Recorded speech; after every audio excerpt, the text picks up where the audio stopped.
Realme का mobile है Realme GT6। इस पर स्क्रीन लॉक लगा पासवर्ड रिमूव करेंगे, कैसे रिमूव होगा आज के इस वीडियो में बताएंगे। तो आपने क्या करना है, सबसे पहले इसको आपने पावर ऑफ करना है, वॉल्यूम ऑफ और पावर बटन से इसको आपने पावर ऑफ करना है। या आपने यहाँ पे इसको रीस्टार्ट करना है, रीस्टार्ट करना है और आपने वॉल्यूम डाउन प्रेस कर देना है। रीस्टार्ट के बाद आपने वॉल्यूम डाउन प्रेस कर देना है,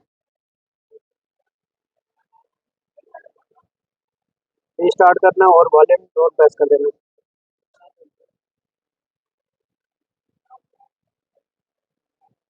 वेट करेंगे और वॉल्यूम डाउन प्रेस रखना है।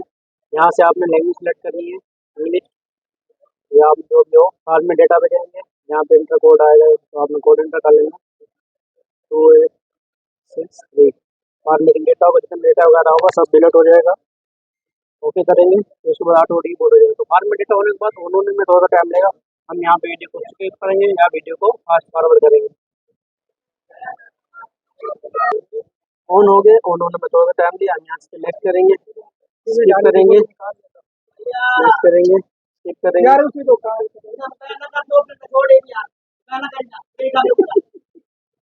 अच्छी लगी वीडियो को लाइक करें, चैनल को सब्सक्राइब करें।